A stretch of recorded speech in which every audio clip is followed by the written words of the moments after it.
Om Namo Bhagavate Vasudevaya. Om Namo Bhagavate Vasudevaya. Om Namo Bhagavate Vasudevaya.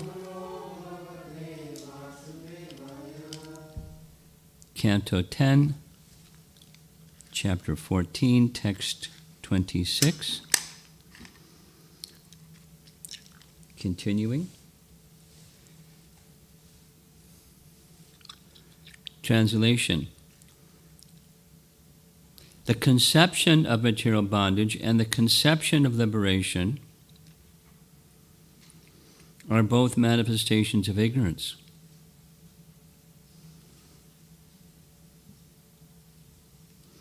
Being outside the scope of true knowledge, they cease to exist when one correctly understands that the pure spirit soul is distinct from matter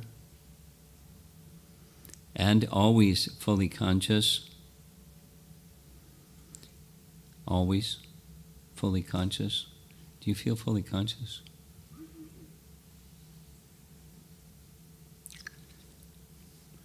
At that time, bondage and liberation no longer have any significance, just as day and night have no significance from the perspective of the sun.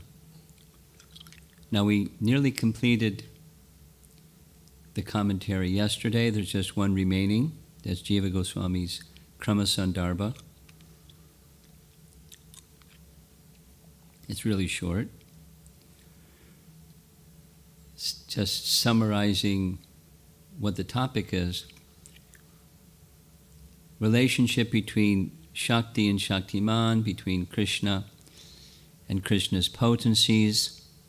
Is it real or not real? The energy is real. Is the deluding potency real? Well, if you identify with Prakriti, then the deluding potency acts on you, but if not, it doesn't act on you, although you're in Prakriti for some time. It's a potency of delusion that is withdrawn when the message that we're hearing from Brahma, from previous verses plus this one, is when attention or consciousness goes to that which is spiritual, the soul, Paramatma, Bhagavan, Swayam Bhagavan. So there's different stages of realization, but there's spiritual potency within spirit that, poof, the bondage is gone, the illusion is gone, the conception of liberation is gone. As much as for the sun, there's no conception of night. And if there's no conception of night, there's no conception of day as opposed to night.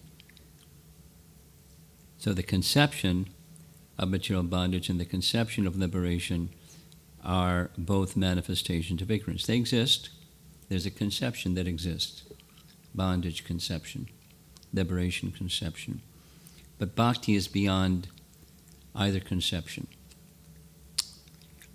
Jiva Goswami writes, bondage and liberation are different from knowledge of Atma. When one reflects on Atma, which is separate from matter, these states, bondage and liberation, no longer exist, just as when one considers the matter, day and night do not exist for the sun. In this way, falsity is explained, because that's come up several times. Different language is being used to describe false. Mayavadis have theirs also. And the Bhagavatam has, so it's temporary, false in the sense of temporary. It appears to be real, but it's not what it appears to be. Something is there, but it's not what it appears to be. Atma refers to the pure jiva of the previous verse, and not to the Lord, since one considers ignorance, bondage, and liberation only in relation to the jiva. That's very logical. Sometimes Atma can refer to the Lord. Since in this case it's speaking of ignorance, bondage, and liberation, it doesn't apply to the Lord. It applies to the jiva. In this section, the Lord is referred to by words like you, which is the very next verse, tvam. So now we're going to text 27, tvam, you. Translation. Just see the foolishness of those ignorant persons who consider you to be some separated manifestation of illusion. That's Mayavadis, by the way. Even before the question came up yesterday, before Shankara, was there a Mayavad conception? Yeah. He just popularized it and framed it in his own language and so forth. But there are those who consider you to be some separated manifestation of illusion, and who consider the self, which is actually you, to be something else. Self with a small s. They consider the self with a small s to be actually you, with a big Y, to be something else, namely the material body. That's ignorance. Such fools conclude that the Supreme Soul is to be searched for somewhere outside your Supreme Personality. And short BBT purport, Lord Brahma is amazed at the gross ignorance of conditioned souls who consider Lord Krishna's supreme spiritual body to be material. Ignorant of the spiritual form of the Lord, such persons are also consider their own material bodies to be the self, and therefore they conclude that spiritual reality is to be found somewhere beyond the supreme personality of Lord Krishna. Sometimes such fools consider Lord Krishna to be one of many individual souls who together constitute a single impersonal spiritual entity. Unfortunately, such speculators are not inclined to hear from the Lord himself or from the Lord's authorized representatives, such as Lord Brahma, because they whimsically speculate on the nature of the Supreme. Their ultimate result is confusion and ignorance, which they euphemistically describe as the mystery of life, quote unquote.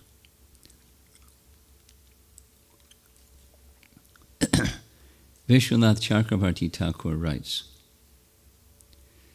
those who think that they are knowledgeable of spiritual things but actually are not, such persons do not respect your form in Braja. They are beating empty husks, as previously mentioned. Remember that one? Earlier in the prayers?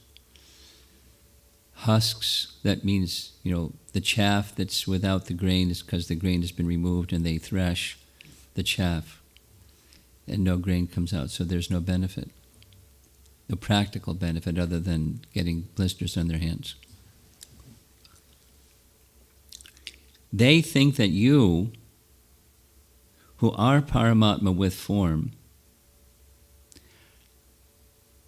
they think that you are something else, Param, something material. And they search for Paramatma elsewhere. What ignorance of these foolish people. Now, he introduces two terms, which one of them we've already spoken about, then a second one. So, Vivartavad. Who remembers Vivartavad meaning? Yeah. Literally it means superimposed. So, superimposed or vivarta. So, like a covering. The example, Upadi is almost an identical word, upadi and vivarta. Vada. Vada means doctrine of. So the classic is a pond or puddle. It's just something that covers land. So it's really land, but you say a pond or a puddle, identifying the covering, not what is beneath the covering.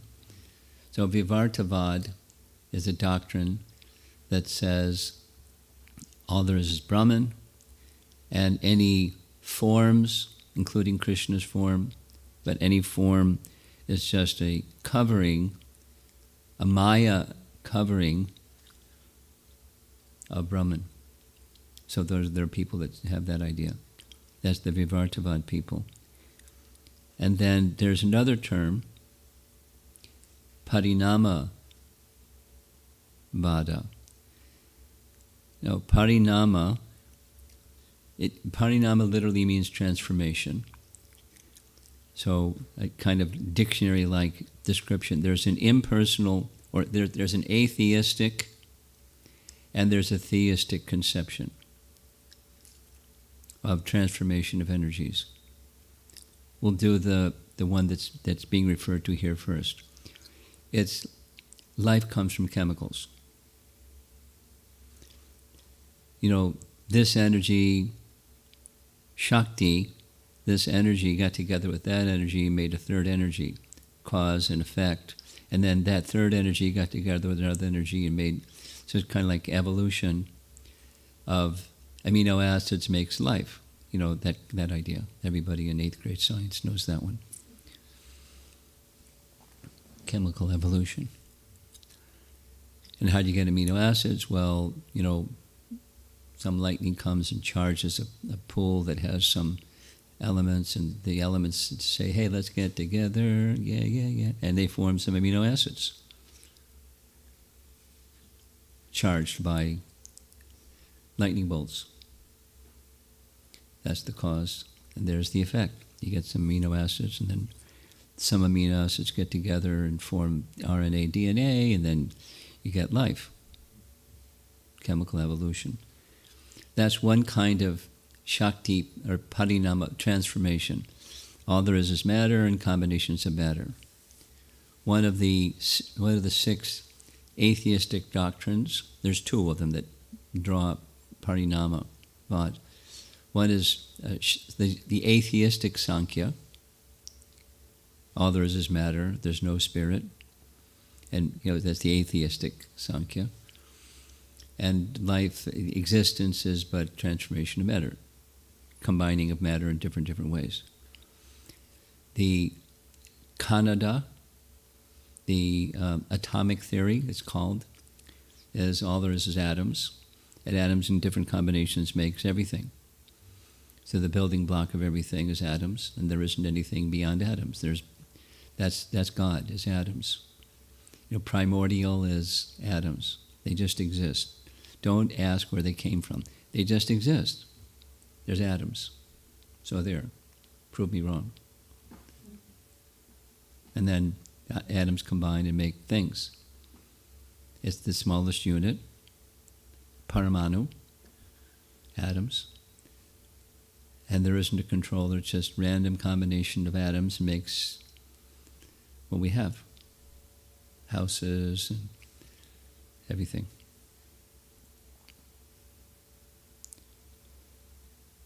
So that's the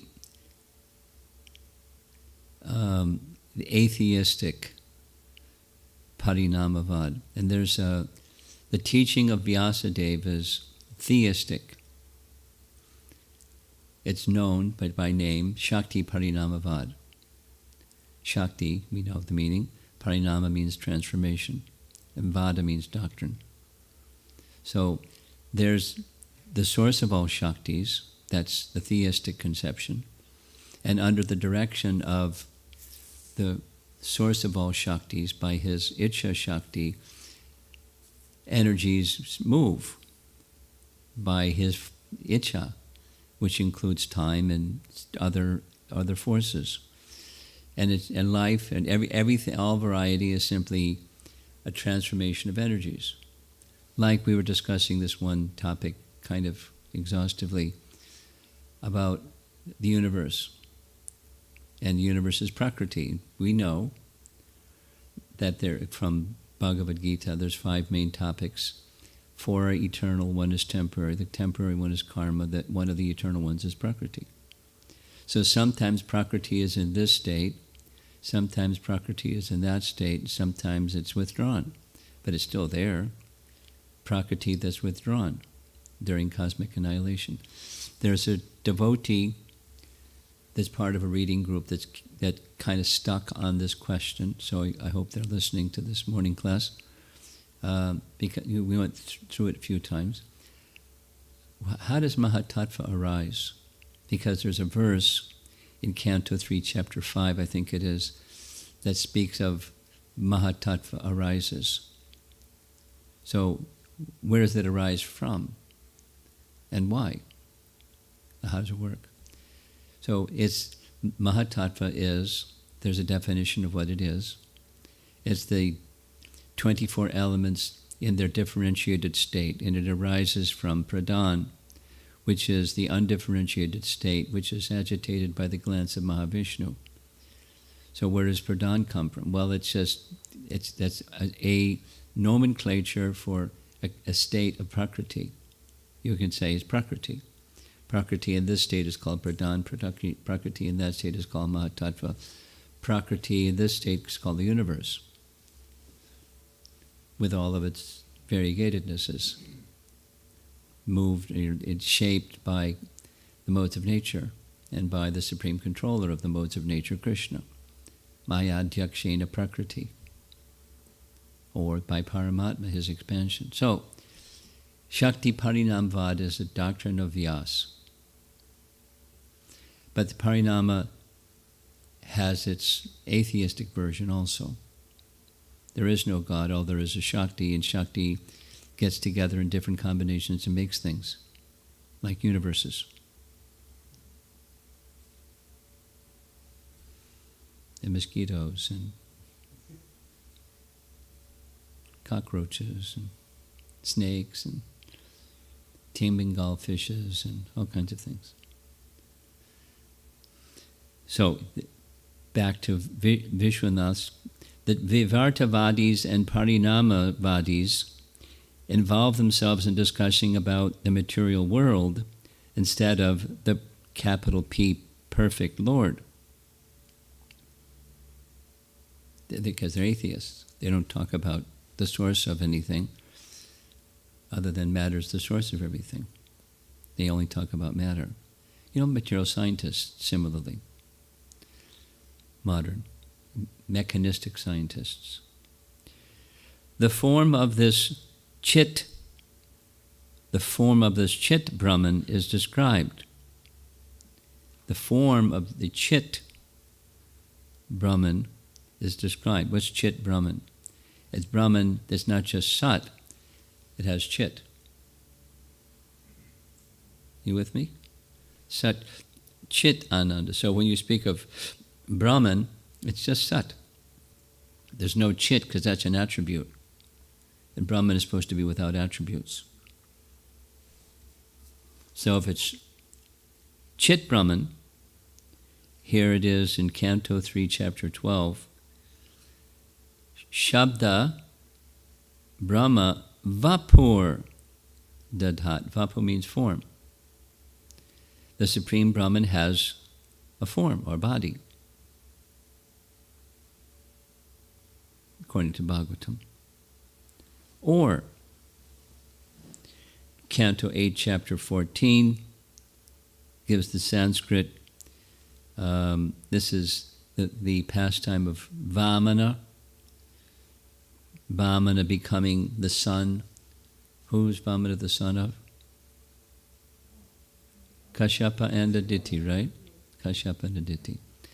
So, translation, that eternal form, that's Vamana, decorated with ornaments and weapons, which is invisible and spiritual, the Lord reveals by his mercy, becoming visible to his mother and father, Vamana as a Brahmana boy, like a dramatic actor.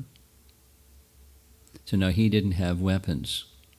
He had ornaments, but he didn't have weapons, because weapons means Vishnu, but he's an avatar Vishnu. So that weapons form wasn't seen, but the Vamana form was seen, because he decided, he wished to manifest himself as their son. Or here's another reference. This is chapter 14. We're reading from chapter 13. Is Krishna manifesting himself as cowherd boys and calves, where it says, Satya Jnanam Tananda Matraika Rasa Murtaya. So, Maitra means friend, cowherd boy friends. The form described in the Shrutis as Satya Jnanam Ananta and Satyam Jnana appeared Ananda is none other than the cowherd boy. So in the Vedas, there's a saying, Satyam Jnanam Ananta, Satyam Jnanam Ananda. Sounds very similar, but Ananta and Ananda are different. But that is this cowherd boy Krishna. This is, of course, Shukadeva Goswami speaking, describing the pastime. This, which is described in the Vedas as Satyam Jnana Ananta and Satyam Jnana Ananda, that's Krishna the cowherd boy. Here is Gopal Tapani Upanishad, twice. Govindam Satchit Ananda Brahma Vrindavana Surabhu Ruha Tulasi Nam. Translation. Govinda, situated beneath the trees of Vrindavan, is a form of Satchit Ananda. And another verse from Gopal Tapani Upanishad. Tasam Madhye Sakshat Brahma Gopalapuri. Gopalapuri. Among the cowherd boys, Krishna is directly Brahman.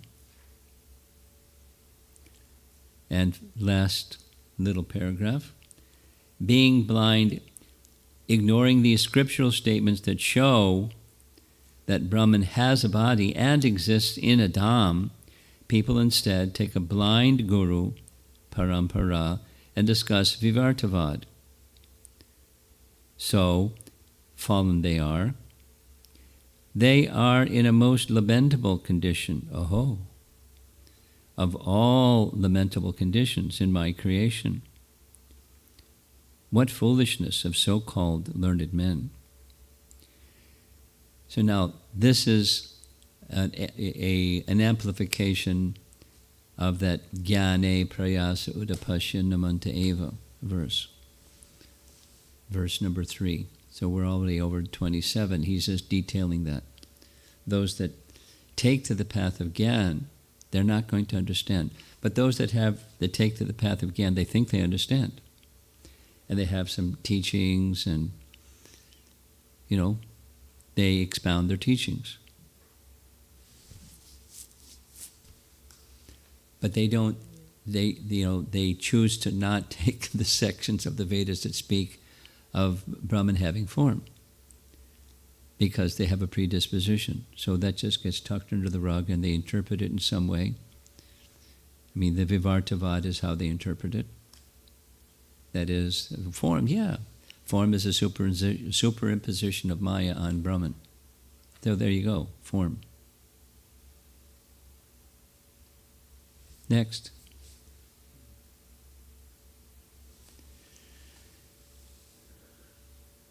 So naturally, Bhagavatam is not appreciating that idea. And, it's pretty strong language. This is ignorance. But, why is it ignorance? And here's why it's ignorance. In what way do we understand what's knowledge as opposed to ignorance? Here it is. Now, someone may not accept that, or may interpret it however they want to interpret it. But for those that are simple, the direct meaning is very clear. And Brahma is making it very clear. I mean, his language is elevated, but what the message is very clear. Lord has form. And one of the questions that came, why all this reference to the Upanishads? Doesn't Bhagavatam stand on its own? Well, yes, Bhagavatam stands on its own. But some people don't accept the authority of the Bhagavatam like we do. And so what the statement of the Bhagavatam says X, here's the same statement from the Upanishads. It says X. You have faith in Shruti. Here's what Shruti says. That is to say, the Bhagavatam is just commentary on Vedanta Sutra and the rest of the Vedas. It's Smriti. It's the explanation of the Shrutis. So here's what the Shrutis say. Here's what the Bhagavatam says. It's a one-to-one correlation. It's not needed. It's just an exercise to help people that want Shruti verification, like Prabhupada does in Bhagavad Gita purports. Stemming from what our previous acharyas, because our previous acharyas were dealing with people that were more learned than the modern people. Just a little sharing. I heard one class by Radhika Raman, where Radhika Raman was translating a certain verse for his PhD thesis from the Sandarbhas, and he noticed that not only in that particular verse, but in many places, there's a certain terminology, I forget the Sanskrit term, but where, Bhakti Sandarbha and Paramatma Sandarbha and Jiva Goswami in general uses a certain kind of language, which is a certain case within Sanskrit. The ending is tvam, T-V-A-M, tvam, which means having the quality of, or da-da-da-ness, having the quality of something. So he was puzzled about how to properly translate and how to understand where that comes from. So after spending a whole day, he consulted one of his friends who was also doing his PhD at Oxford. And his friend said, "Oh, this is a type of language and reasoning used by one of the 6 doctrines," I forget which one, and where they use that, I think it's Gautama, Nyaya. That, it's rather than speaking a thing, it's speaking abstractly. The quality of is tvam. So the inference was that Jiva Goswami was well acquainted with Nyaya of Gautama. And so he was addressing people that are well acquainted with Nyaya to help them understand the conclusions of the Bhagavatam, using language that they're familiar with, or logic and, an approach that they were familiar with. And it was, it worked. Jiva Goswami was not fussy about taking gold from a filthy place. If it's gold, it's gold. So he would take all kinds of things from strange places, that are not sattvic places, if it's true.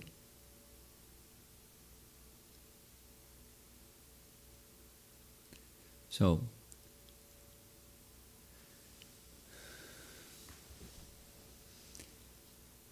it's been a philosophical issue since time immemorial. What's the universe? Where does it come from? Is it true? Is it false? What is it? So, one of the verses says, regardless of what people's conceptions are, even the conceptions themselves, what to speak of the universe itself, comes from you. Everything comes from you. and the universe is real. But the deluding, so back specifically to this verse, the deluding influence is not. It's not real. It's insubstantial, it's ignorance, and it's dispelled by knowledge. And knowledge by hearing and meditation upon what one has heard, meditation on Jiva, or meditation on Paramatma, Parabrahman, or meditation on Krishna, meditation on that which is eternal, and then illusion is dispelled.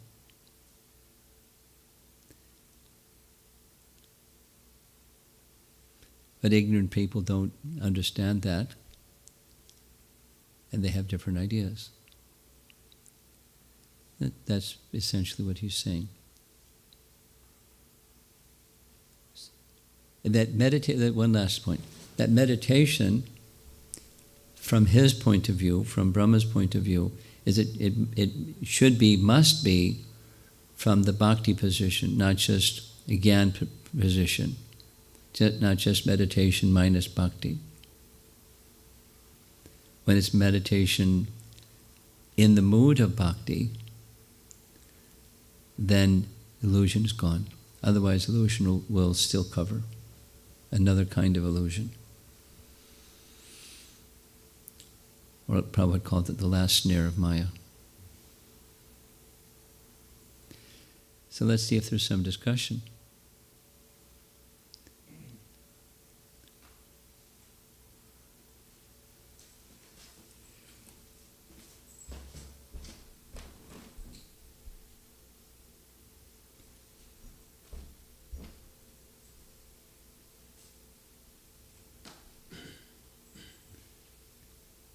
Very pampered microphone.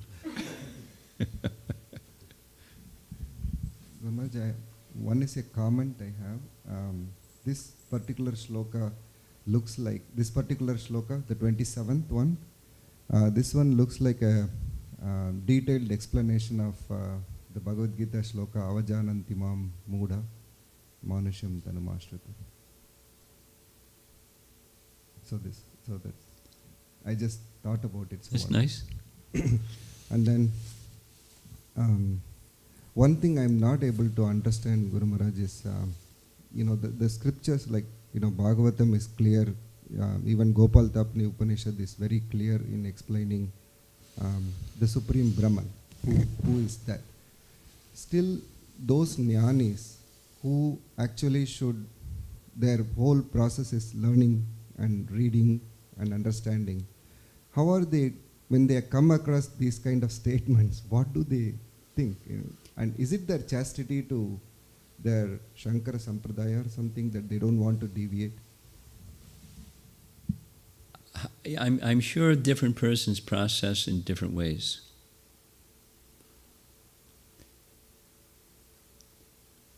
So one of them might be, we don't accept Gopal Tapani Upanishad. It's not, it's interpolated or it's whatever. They just dismiss it as authority. That's one possibility. I don't know what they do. Or they do word jugglery. This means that. Because they have their foundational Mahavakyas. And according to the Sanskrit rule, the Mahavakya predominates over anything. So if you hear anything, it must conform with the Mahavakya.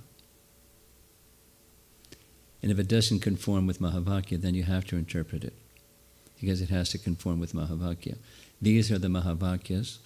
So that's, there's this foundation, and you build a house on the foundation. Yes, it's a predisposition towards, and a faithfulness to their teachings.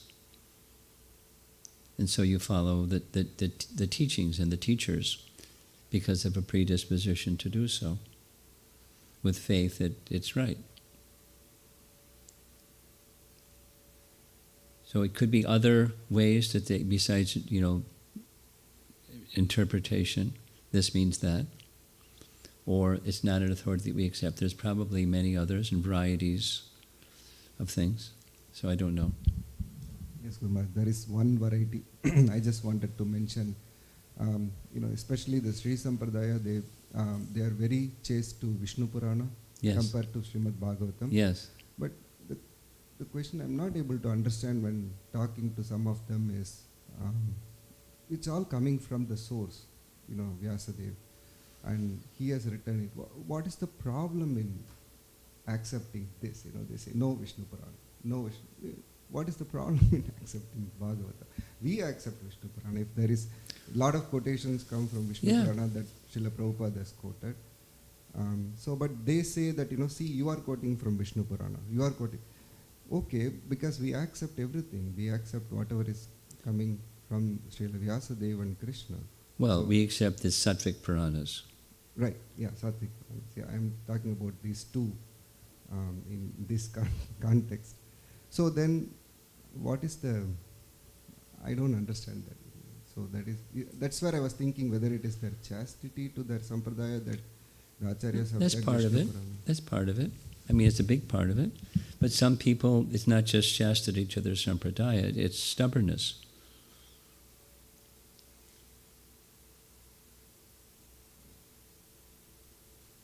Or Kali Yuga. You got to quarrel about something, so quarrel about that. Or it's immaturity.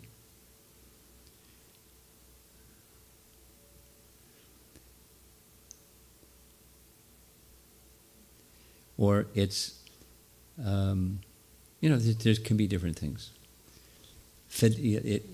With faithfulness to Vishnu Purana, then I have to interpret everything from the lens of Vishnu Purana. And if it doesn't match what Vishnu Purana says, then, I just push it to the side. But a lot of it has to do with the interpretation of Vishnu Purana, which is fidelity to the Sampradaya. Then comes another, the inquisitiveness to know. One can still be faithful to Sri Sampradaya and accept teachings from the Bhagavatam. Like Chaitanya Mahaprabhu in his discussions with Venkatabhatta. And there's one that's mentioned, but there's many. We can be sure there's many. And even today, Parashara Bhatt, his ascendant from Venkatabhatta, he has fidelity and he has great appreciation for Chaitanya Mahaprabhu and his teachings. And he's not, he's mature. He's not unloyal. And he has great affection for Chaitanya Mahaprabhu and his teachings. So immaturity, a Kali Yuga kind of immaturity. Kanishta Adhikari, one could say.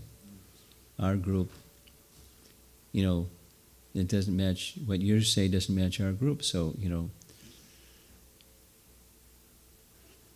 we can argue, or we can just smile, or we can say, take a hike, or trash it, or something. So, that's Kali Yuga immaturity, groupism.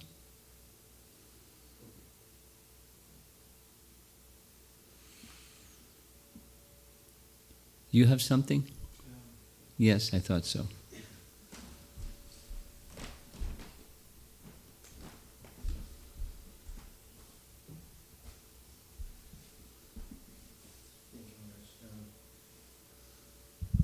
Yeah, I was just wondering about, the modern day scientists. Modern day scientists? Yeah. You were wondering about them? Yeah, I mean, I was just, when you mentioned about, how Jiva Goswami is, proposing this, because there are some who do not believe in the authority of Srimad Bhagavatam, and they believe in Upanishads, and they hear from the Vedas, and they believe in that authority.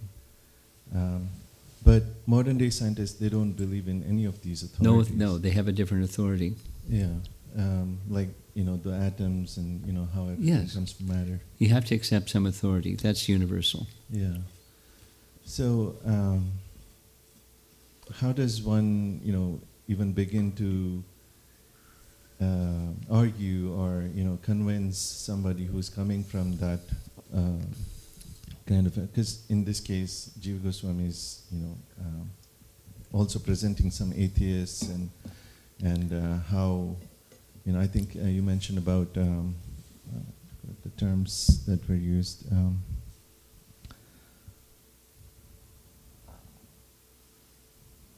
Sorry. Vivartavad and Parinamavad. Parinamavad. So There's different strategies. I like Sadhuputa's strategy most, but there's different variations even with his strategy. One of his main strategies was, here's the model of modern science. Does the bucket hold water? Oh, there's a leak. Oh, there's a leak. Oh, there's a leak. Oh, look at that leak. Maybe we need to look at the bucket, the model. Here's a model, a different model that doesn't have holes in it. No, it doesn't prove anything, but it's an approach. Or another version is, you're interested in such and such, your convictions are such and such. Did you know that there's something very similar to that within the Vedas? Oh, really? What's that? Let's say, Prabhupada used this one. Padma Purana speaks of evolution, so it's not a new idea. Oh, God, you guys believe in evolution? Yeah. It's in Padma Purana. I mean, whether Darwin read Padma Purana or not, we don't know, but it's there in Padma Purana. Really? How does it say? So there's the hook.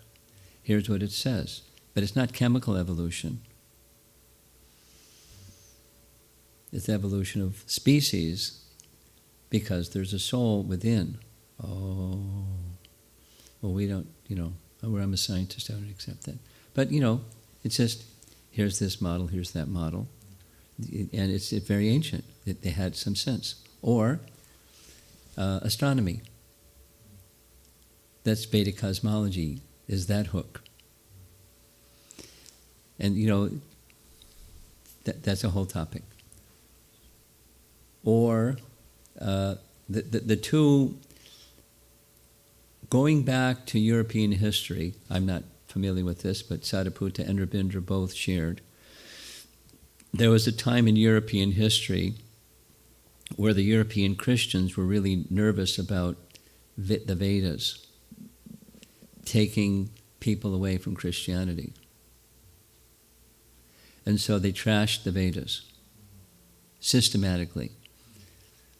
There was the author of the trashing, and then there was the public person that went around and spoke it, and he gained some traction.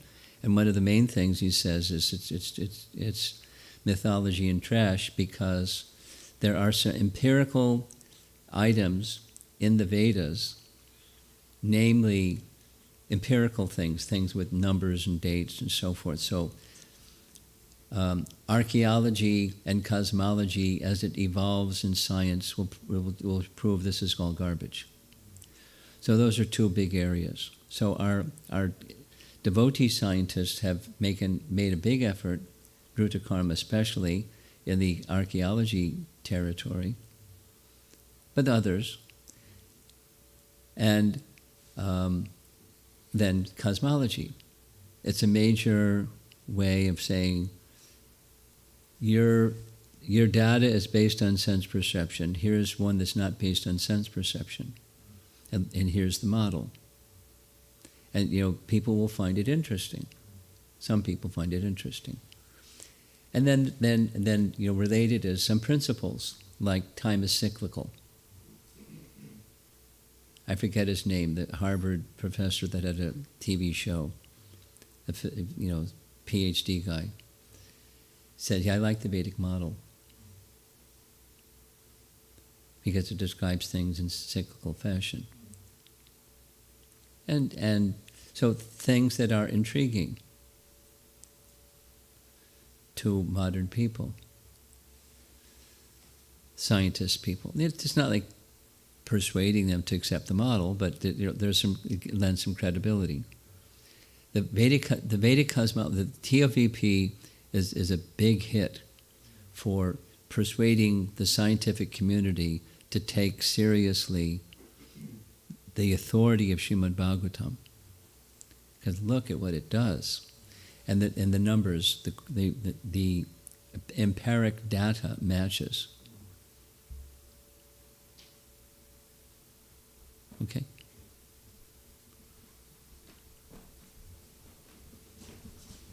Online.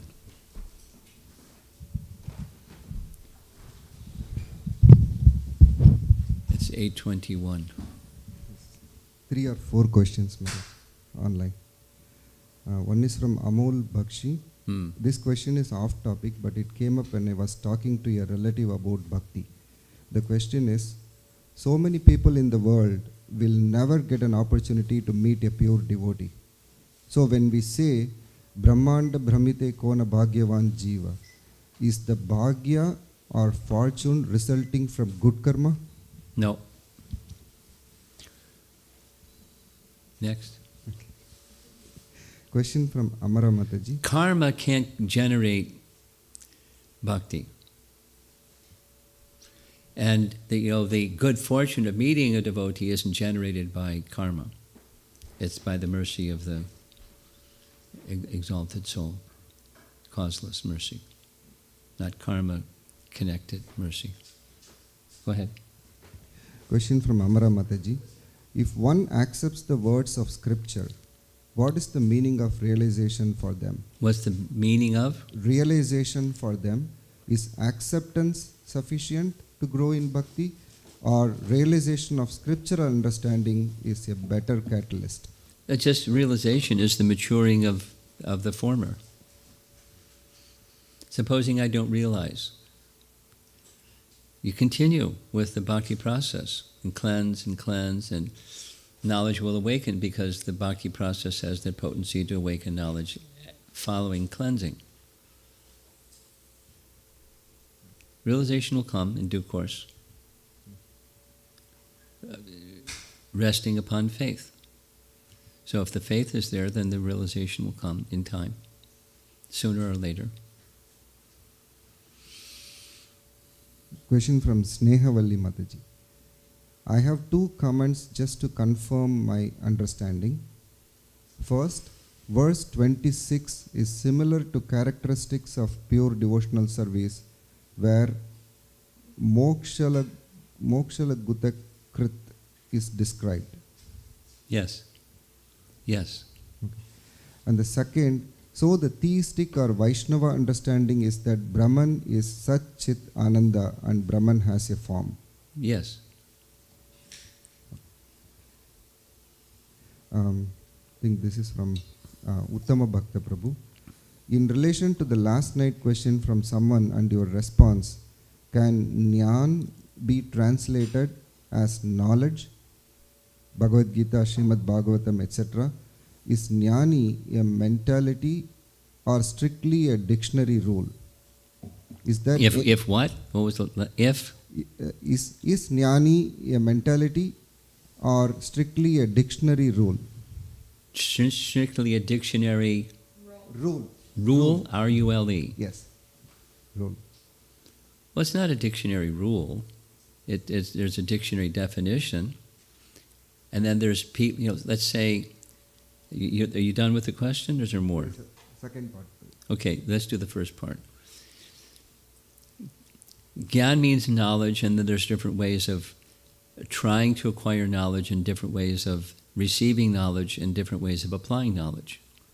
But Gyan, in general, means, Prabhupada's use of it particularly, is a theoretical understanding of things, or being able to distinguish reality from illusion, because the illusion covers Gyan.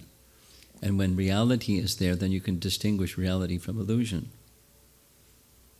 So that's what Gyan is. And then there's different phases of it and different approaches to it and different applications of it and so forth. But it's the principle. Gyan means knowledge. is there a difference between Jnana and Vidya? Between Gyan and Vidya. Vidya. My understanding is that a devotee in touch with Gita is in touch with Jnana, knowledge, in the mood of devotion, and mentality is not Jnani. Not necessarily. A Gyani can have Vidya.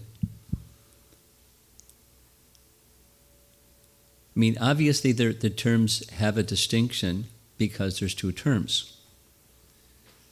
And somewhat also obviously there's some overlap between the meaning of the two terms. Now, to get a very precise, here's what this one means, here's what that one means, probably need to get out a Sanskrit dictionary, because otherwise it's kind of like armchair, take a pot shot at the thing, which isn't a good idea. So to get a very precise, what's the similarity and difference? I would want to take a look at how it's used by Prabhupada particularly, and I'm sure there's going to be variations. It's not just going to be one bucket and everything goes in one bucket. There's probably going to be some variation. So I'm cautious about giving an armchair response to what's the similarity and difference between the two terms. Just a quick comment when you said that about the Sanskrit dictionary. Yeah. I recently came across the difference between Deha and Sharira. In one sense, both mean the body. Yes. But it is mentioned that when the body grows, in that context, the word Deha is used. And then when the body is deteriorating, in that context, the word Sharira is used. Like Dehino Asmineta Deha, and then Shariram Yad Avapnoti Yachya Putkam. Okay. So, Sanskrit is a very precise language. Still, Sanskrit, understanding of the Sanskrit meaning, a lot depends on context, not just what the dictionary says. Because the dictionary will provide some varieties of options, and then it depends on the context. Next. That's it. Srila Prabhupada ki jai.